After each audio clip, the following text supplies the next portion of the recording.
Hi there, and welcome to A Journey to Milk and Honey. Thank you all for joining me today. Before we get started, I want to backtrack with you just a little bit to reiterate something that I have said many times before, and that is that I know in my heart that the October 7th massacre of over 1,200 innocent Israelis and the kidnapping of some 250 more had to affect millions of people across the planet to some degree or another, just like me. Since that day, I have been blessed to connect with some of the strongest, most courageous, and inspiring people in America and across the planet. In today's episode, y'all will meet one of those people.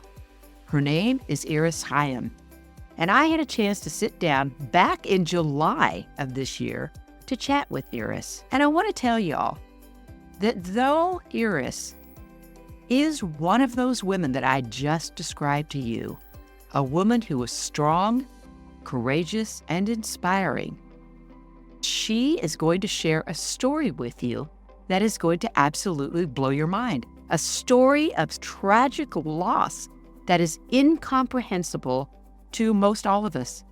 A loss that, in my humble opinion, is so tragic that very few people could pull themselves up by their bootstraps, as Iris has done, and move ahead with such strength and grace.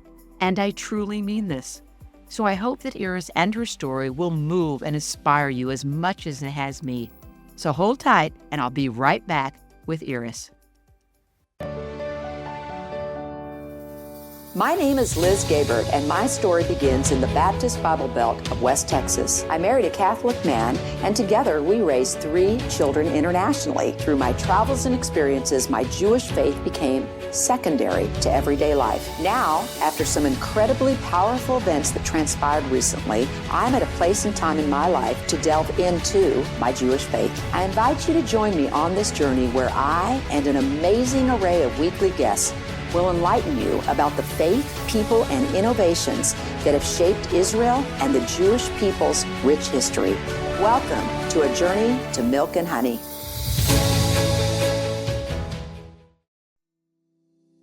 Hey there, just a quick reminder before we get started. If you want to connect with us, we're on all major social media platforms at JMH Podcast. And you can find us on YouTube at JMH Podcast or A Journey to Milk and Honey. You can also find us online at ajourneytomilkandhoney.com or jmhpodcast.com. Oh, and if you enjoy what we do here at A Journey to Milk and Honey, you can help support us by liking, subscribing, or leaving us reviews wherever you listen to podcasts. Thank you for joining me. I want to introduce y'all today to Iris Haim. Iris is a wife, a mother, and a palliative nurse, and one of the most amazing, courageous, and gracious women that I have ever had the honor to meet. Iris is Israeli, and she is Jewish, and her entire family was impacted by the events of October 7th in a way that only Iris can share with you. With that said, let's get started. Iris, I want to welcome you and begin with this. The loss of your son, Yotam, is a loss that people can nor will ever understand, including myself. I want to express to you, mother to mother, how so very sorry I am for your and your entire family's loss. It's unimaginable. Your grace and courage is miraculous, to say the least, and something I think that all people, but certainly women and mothers, should aspire to. So thank you for joining me. And so with that said, I think the best place to start is for you to back up just a little bit and share a bit about you, your family, and specifically Yotam. Thank you for everything that you said. My name is Iris. I'm married to a person named Raviv, and we have 3 children. Tuval is our older son, Yotam, and Noya. Tuval is 31. Yotam was 28, and Noya 21.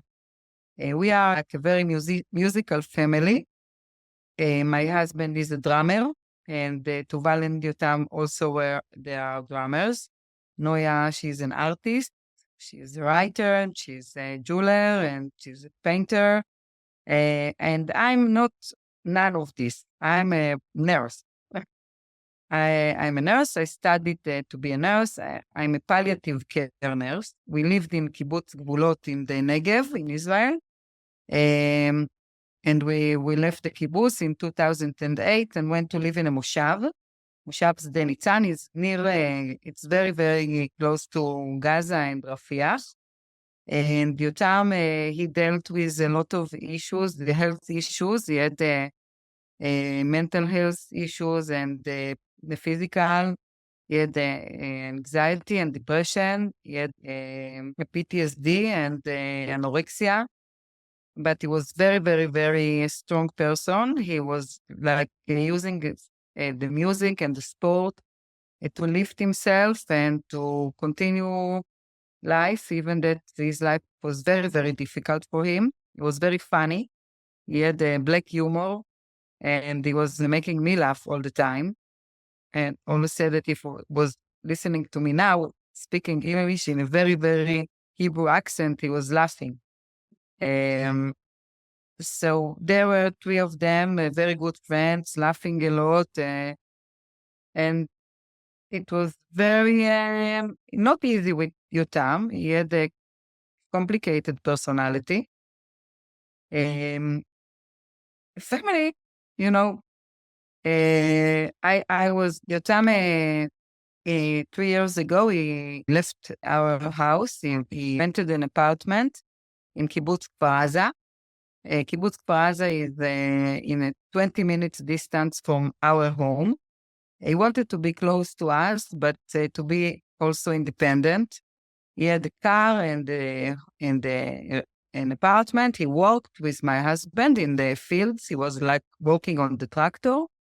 He was practicing music, drums, and part of a band called Persephone, a heavy metal band in Israel. They planned to perform at the 7th of October in Tel Aviv in a music concert at 2:00. And we were planning to meet him there. He was very excited because it was one of the first times that he was performing. He was like anxious because of his issues. It was not easy for him to go to perform, but he was ready. He was happy. And at 6:30 a.m., all our area, the Negev area, Motza Azorit, at the Sha'ar Negev municipal he lives, was bombed very, very heavily, as everybody knows what happened in our area.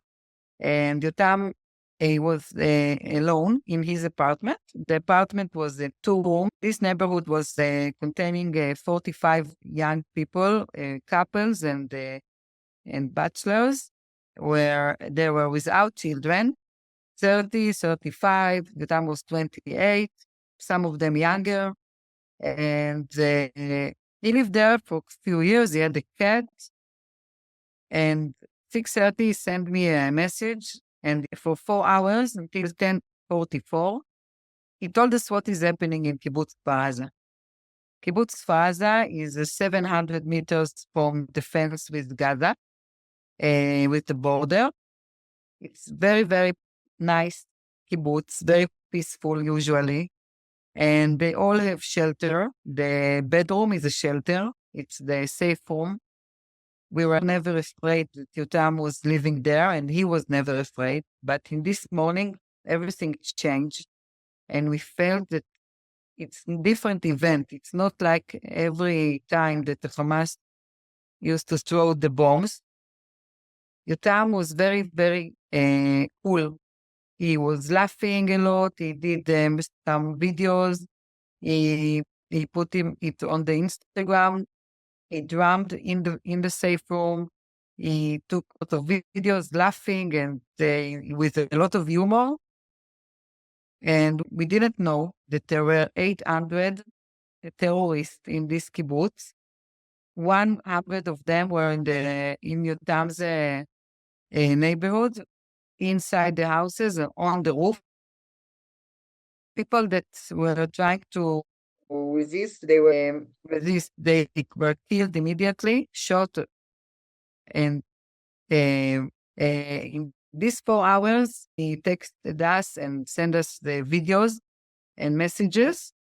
We thought that in few minutes or all will be okay. The army will arrive and everything will be behind us.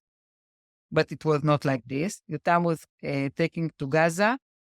We didn't know nothing about him. 3.5 weeks. Then we were informed by the army that Yotam was kidnapped, and he was in captivity for 65 days with few people from Kibbutz Baza, Samer, Talalka, a Bedouin guy, 19 years old, and the Thai guy from Thailand that was released after 53 days.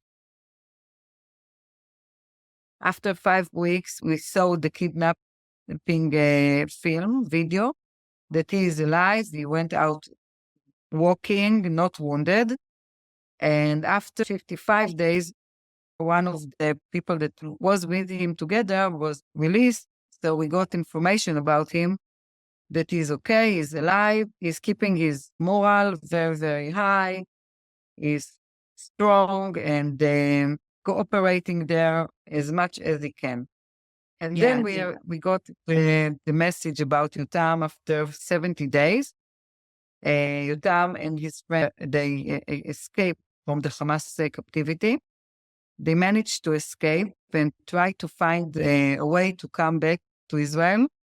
For 5 days, they were walking and trying to survive in Sajaiya. And after 5 days, they arrived to our army. But by mistake, the soldiers thought they are all terrorists. So they were shot and killed. Samer and Alon were killed immediately. And Yotam was wounded, and they understood that he is not a terrorist. And the officer said that to stop the shooting. He was outside of the building, and one of the soldiers didn't hear and shoot him. And so you learned of this at what point, and how were you and your family informed of this? It was a Friday evening at 6:30 a.m. The army just came. 2 officers, a policewoman, and 2 women, 1 doctor, and a social worker. And just said that. And just four sentences that you cannot believe. Yotam was killed by IDF while he was escaping Hamas captivity, and by mistake was identified as a terrorist. I couldn't believe and couldn't understand anything that she said, because I told her that just a few days ago, they told us that they know where Yotam is, and how is it can be that Yotam was identified as a terrorist. He's the gingy and he have red hair and a lot of tattoos. So it was unbelievable.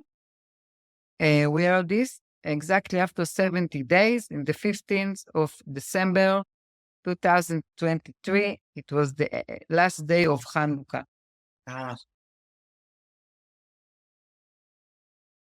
So as I've told you before we started, there's a lot of information on the internet, and the way the story is delivered and the way you and your family's reaction is delivered, it is different. It's just the way the media works.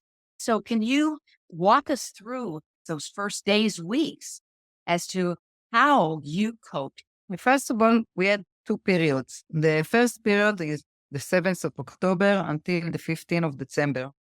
We decided that we are not blaming now. It's not the time to blame nobody about the 7th of October, because it was also a way to cooperate. But we from the first day, like you said, we decided that we are not blaming. We are just focusing on the positive way and the positive thinking that we believe that even that it was a very, very big mistake, 7th of October, we will trust our government. Even that I said every time I'm saying this, I didn't choose Bibi Netanyahu's government, and I will never choose it, I think.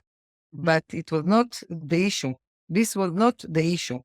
The issue was that I need somebody to trust, and I have a country, I have a government, I have an army, I have an intelligence, and I'm a citizen in Israel for many, many years. I born there. Okay. I born here in 1966 in Haifa. I'm a very patriotic person. I love my country. And I know that it's a young country and everybody is making mistakes. So, and I didn't say before that I practiced a lot of, I have a lot of tools like as a palliative nurse. I learned a lot to be very, very mindful. I learned mindfulness in my life. I was in India. I learned NLP. I learned psychodrama, theta healing, bioergonomy. I'm a spiritual supporter. So I have a lot of tools to be not to run immediately and automatically to the first thing that it's usually the blaming and the anger. And then after, in the 15th of December, when we got the message, the terrible message about Yotam, in the beginning, in the first days, all my beliefs, all my hopes, all my faith was crushed in a minute, these 4 sentences. And I didn't know how I will continue to see, like I said all the time, I see the light all the time. I want to choose to see the light and not the darkness. And I can see light in what's happening in Israel because it was very, very black in the 7th of October, but in the 8th of October, we saw how all the people in Israel are getting like together to help, and also in the world, all the Jewish nation in the diaspora. And this gave me a lot of hope. But in the 15th of December, I lost the hope. And to get it back, I needed to change something in my way of thinking. From focusing on the mistake of the army and the thinking that the thoughts about Yotam, that he was like tried to escape and he was shot, I changed the way I saw the story, and I started to talk about it, that he chose to not to be killed by the Hamas. He knew that if he will stay in captivity, maybe he will die by them.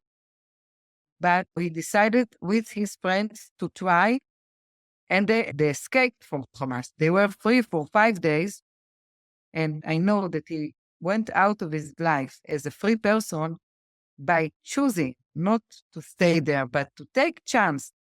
It was a very, very dangerous place. And in the end, Yotam went, like I said, to the other world where he is now as a free person. That gives me a lot of courage, a lot of power.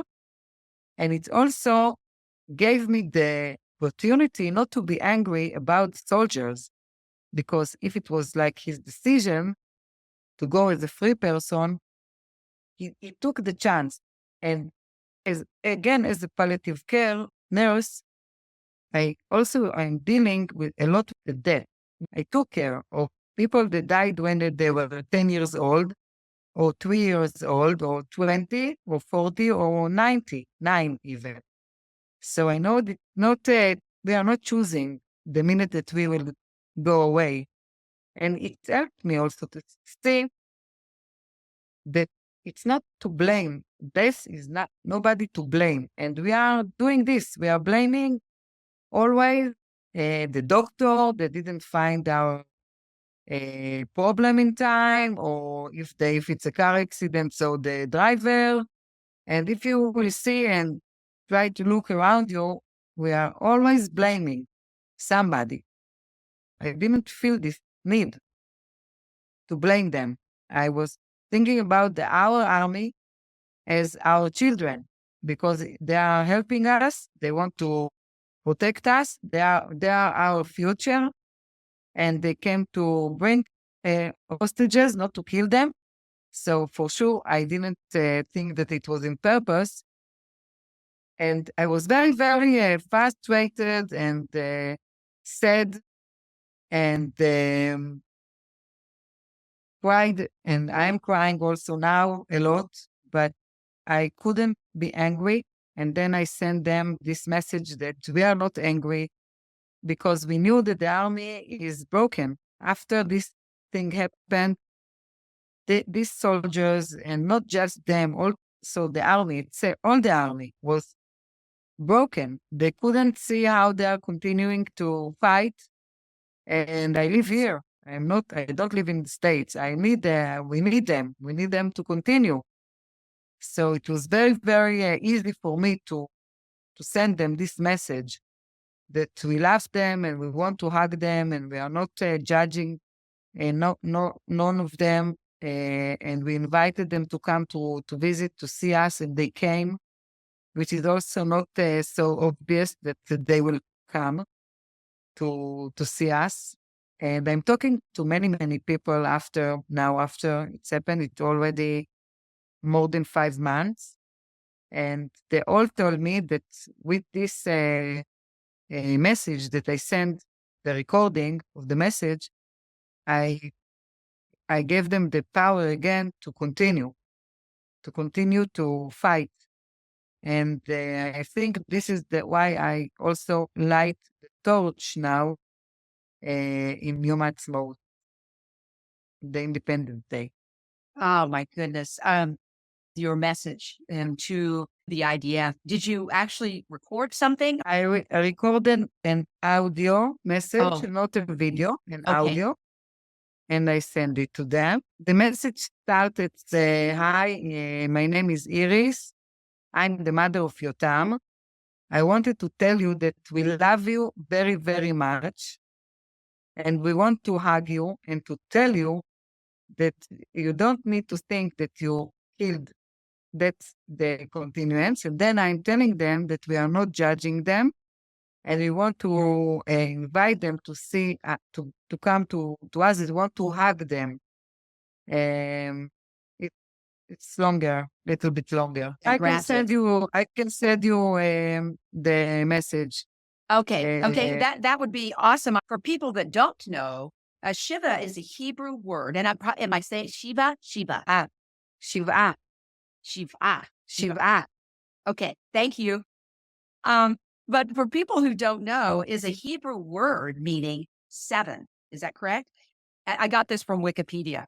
And refers to a 7-day period of formalized mourning by the immediate family of the deceased. Shiva begins immediately after the burial. It concludes a short time after the mourning service on the 7th day. So what I saw online was a short little video with a soldier arrived during the Shiva. Is that correct? Many soldiers came in the Shiva. Okay. And they came the officers and the paramedics that took the body of Yotam to Israel and cleaned it and watched the body. And afterwards, the 4 people that shoot, one of them shoot. I didn't know. We didn't know who is the person, but they came. The actual people that were involved in the shooting. There were many soldiers coming. Yes, and I talked to them, and it was not easy especially for Tuval, my son. Yeah. It was for him. It was very, very painful to see the soldiers. But for me and for my husband, we really hugged them, and we wanted to really give them the message that we are not angry, because we didn't want them to feel this shame and blame, and it can hurt a lot this person. And I think it's probably therapeutic for everyone. What you've done is so courageous. And I think what you have done there is to be commended and for other folks to strive for, because what you all, your entire family, have faced is no doubt that the worst and most tragic loss any human being can suffer in a lifetime. And so I just commend you. I mean, I think you're amazing. And the other thing I want to mention here is that not long ago, there was a World Central Kitchen, a truck. There were 7 people on this truck. The IDF, again, accidentally, not intentionally, targeted and destroyed this truck. And your IDF took action against, I don't know how many soldiers, I don't know the details, but again, you jump in with such courage. What did you say? And what was your message to the IDF? First of all, it was the head of the IDF, in Hebrew we call it the Ramatkal. I don't know the name in English. The Okay. highest degree in the IDF level. He fired 2 officers because of this. And what I said, that what happened to us, I didn't ask to fire anybody and not any soldiers and to let them continue. We never thought that I said it's a war, and in a war things happens. Why, when it arrives to like foreign people, why it's arrived there and then you are firing? Because the world like blaming us that we are not watching enough. My son was killed by. I saw this dissonance, like when it's an Israeli guy, we didn't fire. I didn't want them to fire the soldiers. Mhm. I understood it's a war. It can happen. I'm not angry. I know that we are in a very, very difficult times in Israel. But then when it's a foreigner person that was killed, then you can fire a very, very high officers, because the world insisted on that, to show the world.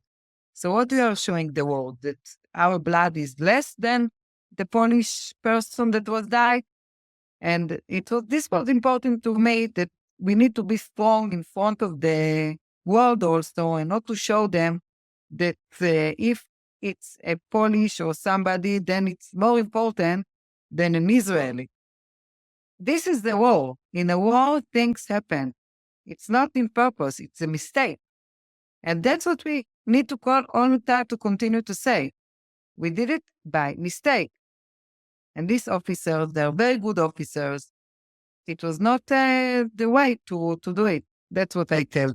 So you asked them to reinstate these officers. I don't know how many there were, how many soldiers was there? Two. Two. Okay. And so you asked them to reinstate them. Free to say Yes. the things. And many people in Israel were really appreciating this voice. Yeah, it's a voice of reason, which we need more and more of everywhere on this planet today.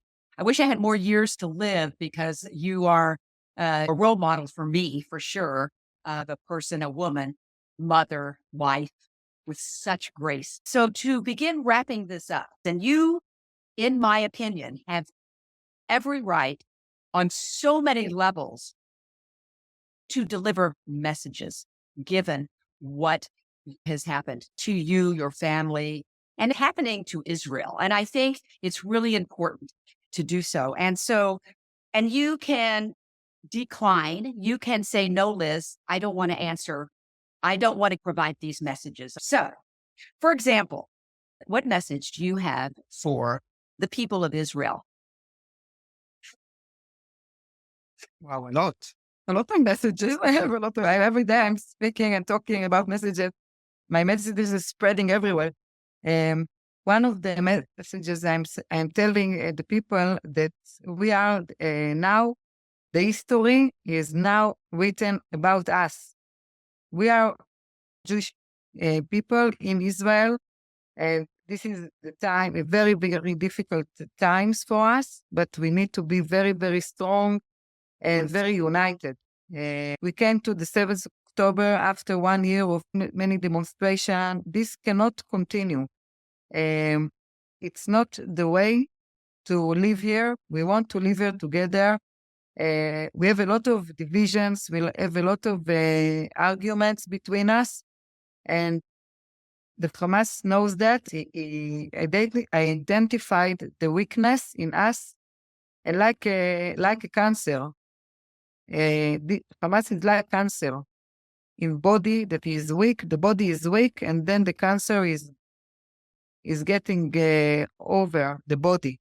Yes. So we must be strong inside our society, changing the terms of speaking. We cannot continue to blame each other. Like you said, you are secular. I'm also secular. Seculars against Orthodox, right against left, this against that, and always just argue, and argue. Yeah. We must bring ourselves to a better position, and every one of us need to do it. It will not happen alone. And we must. It's not that we need to. We have to. Yes. We must. Along those same lines, what would be your message to your government leaders right now? Usually, I'm not asked about that, but if I will say it very clearly. It's very, very hard to be in this position now in Israel to be the government, because this government need to deal with the most terrible, terrible event that happened to us since the Holocaust. What I want to say to the government need to show unity inside her. They need to find the best way to continue this battle against Hamas.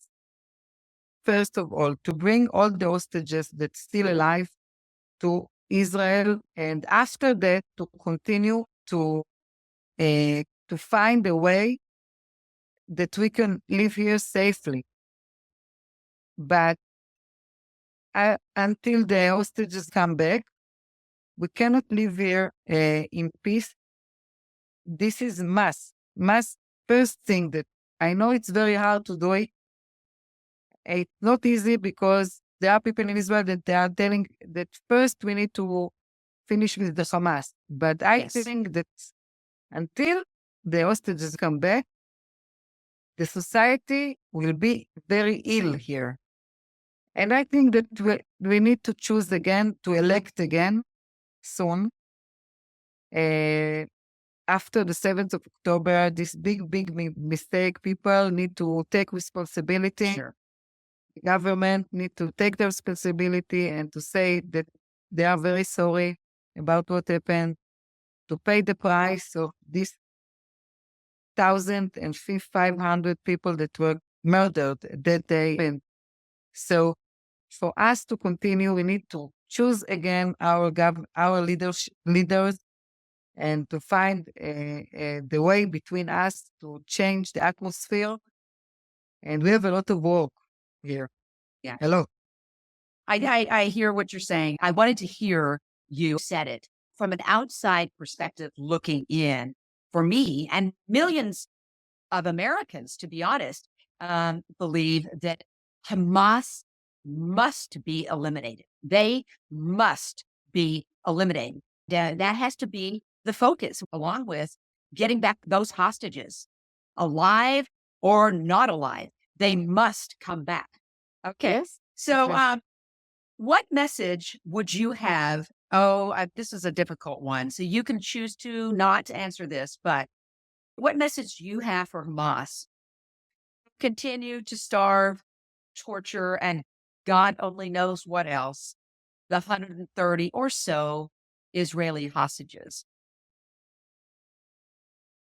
Hamas, for me, I don't want to send them any message. Fair enough. I don't want to put my energy because it will not do anything. The message to Hamas, it's by the army and by a strong hand.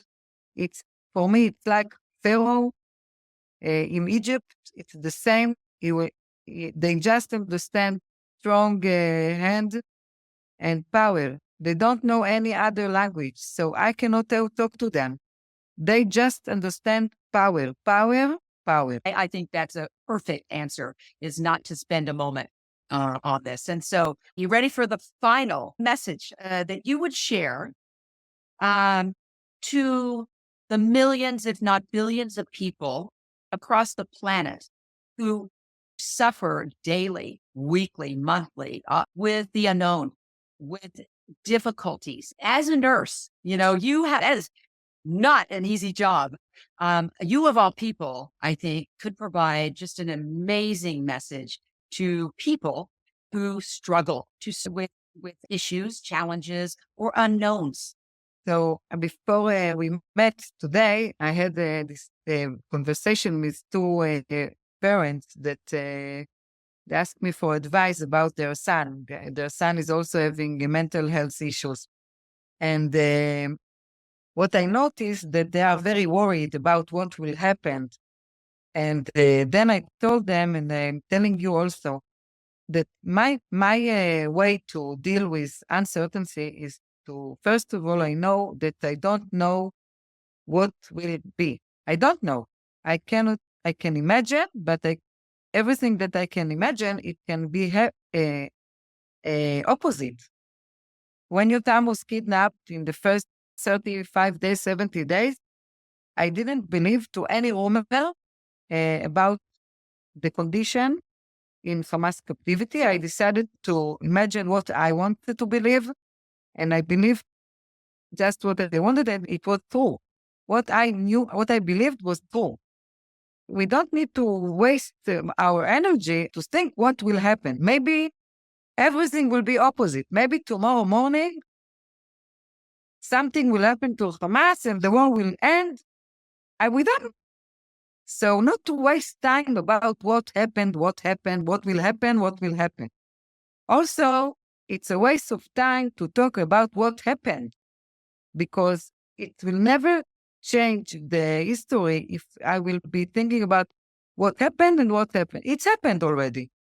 So the only way to be normal, I think, nowadays and every day, it's to stay here in the present and to try to see the good, like to stay on, to focus on good things, on what you have, not what you don't have, because automatically, like we are going to the what is not good in our life.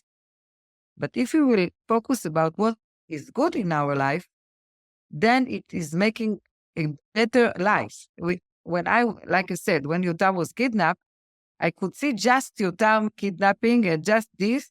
I will tell you, you ask for a message that can keep people Yes. now in these days more optimistic and how to continue. And I said, I Yes. don't know how much you heard, but I said that to deal with the future, what will be and what happened in the past is a waste of time. My way to stay, like, I'm a very, very optimistic person, very positive always. I always find the good thing in life and not the bad. I focus on what I have and not what I don't have. This is the way, because we don't know what will happen. We don't know. We cannot influence our future. We can try, but sometimes it works and most of the time it's not. There are big powers, more bigger than us, the people. So I think this is the way to stay positive, to stay on the positive way, to see the bright side of life, like the song, and to say a lot of thanks, to be grateful about what you have, and not to focus on what you don't have. Absolutely. Well, Iris, this has just been an honor. God bless you. You, your family. I hope the words that you have provided here and elsewhere help people to cope with challenges, with difficulties of all kinds. And I think that's what you're doing. That is what you're doing as you're Yeah. speaking out. Yes?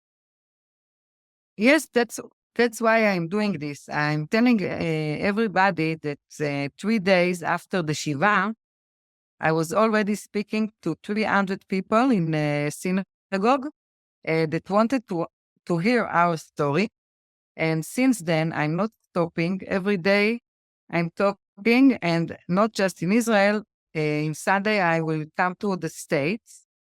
I will be in Toronto. I will be in San Francisco and San Diego. I think maybe next time we will come to New Hampshire. It's very beautiful. There is no other place on the planet more beautiful than New Hampshire in the fall. I was in New Hampshire when I was 19, very many years ago. I was like 40 years ago. And I know it's an amazing place. I'm trying again, change something in the point of view of people, because I believe that I'm like in a mission now, a mission from Yotam. Yotam, he gave me a mission to continue talking about him, about our unity inside Israel, and the importance of the unity for the continuance of our Israel. So when you have a mission, when I have a meaning to what I'm doing, it's easier to continue. It's not the end of the story. For me, Yotam is not the end. Yotam is here. I'm continuing to talk about what he left for us. Is there a way people can help you? Because there is obviously a cost involved with all of this. Is there a way that people can find you and maybe support you? Yes, Tuval is doing this. Okay. We have the link for donations because we have a lot of project Yes. that involves music and supporting mental health people that are also musicians. It's very important for us to continue to help. And this is our project, music school for people that have mental health issue. Tuval is also is producing an album of songs for Yotam. We need some help. This has been an absolute pleasure. I am so grateful to have met you. And I am again so sorry that it took this for us to meet. I have to say, you are, again, as I like you said, you are a shero to me. I hope in the days I have left, I grow up to be just like you. I hope to see you in person, like really to come to New Hampshire, and I hope we will be in touch. Yeah, I will stay in touch with you. And yes, thank you again for all your time today. It has just been an honor. I was enjoying also the interview with you. Oh, good. And I'm a happy person. You're laughing and you have humor. So it was very thank nice. you as well. I'm a fan. So thank you again. And I'll be back in touch with you. Safe travels, and tell Tuval, thank you so much for coordinating this, setting this up for me. It's very appreciated. Thank you so much. I hope my messages will go around the world to many people. This is what's important for us. Absolutely. God bless you, and safe travels, and I will talk to you soon, okay? Thank you so much. Okay. Good evening. Thank you again, Iris. Bye-bye. Bye-bye. Bye-bye.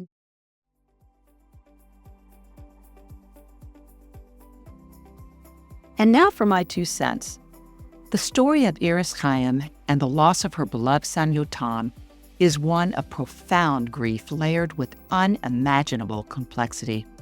To lose a child is every parent's worst nightmare, but to have that loss tied to a tragic accident at the hands of those sworn to protect magnifies the pain in ways that can scarcely be described. Iris's journey reminds us of the human toll of conflict where even those seeking safety can find themselves caught up in the chaos. Yotam's death 70 days after the October 7th massacre, which claimed the lives of over 1,200 innocent people in Israel, and the kidnapping of 250 more, 100 of them still to this day in the hands of the Hamas terrorists, underscores the ripple effect of violence and tragedy in Israel. For Iris and so many others, the wounds of that day didn't end when that attack was over. They continue to open in ways that test the boundaries of endurance. Yet, Iris's story also shines a light on resilience. It challenges us to see her strength and grace as a testament to the power of love and remembrance, even in the face of such overwhelming sorrow, and to the human spirit's ability to endure even the most unimaginable circumstances.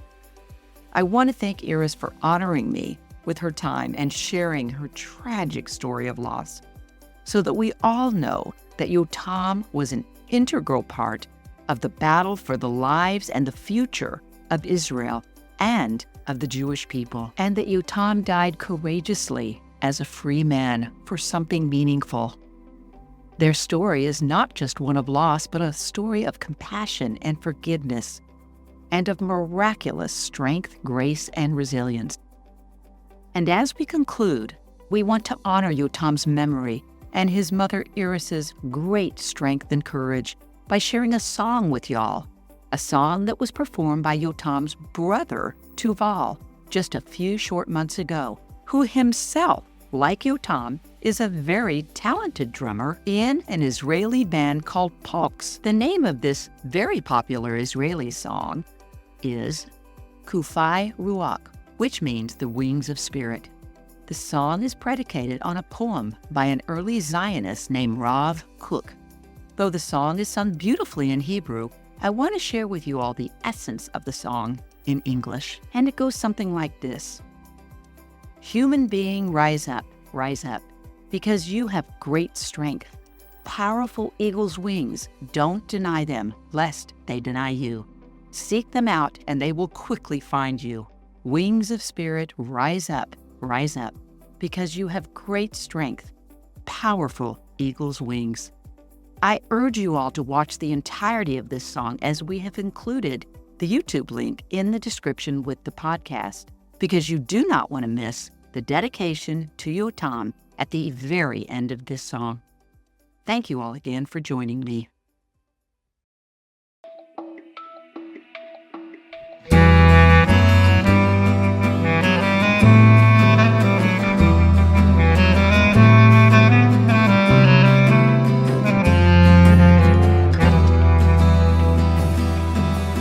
בן אדם, עלה למעלה, עלה למעלה, עלה בן אדם, עלה למעלה, עלה.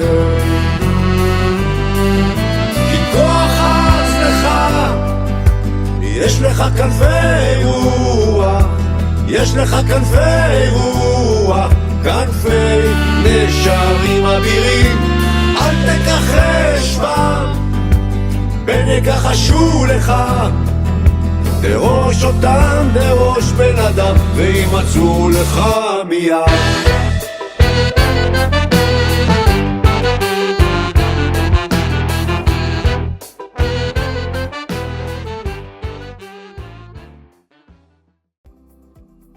Thank you all for joining me today on A Journey to Milk and Honey. Before you go, don't forget that you can stay connected with us on social media, as we're on all major platforms at JMH Podcast, and we would love to hear from you. You can also find us on YouTube at JMH Podcast or A Journey to Milk and Honey. And don't forget to like, subscribe, and turn on your notifications, as it really helps out our channel. And wherever you listen to your podcast, make sure to follow us there to stay updated on new episodes and to keep your journey going. If you're looking for more, you can visit us online at ajourneytomilkandhoney.com or jmhpodcast.com. Oh, and by the way, if you enjoyed this podcast, please take a moment to leave a review or comment, as your feedback helps the podcast to grow and improve, and we truly value your support. Until next time, stay curious, stay connected, and shalom.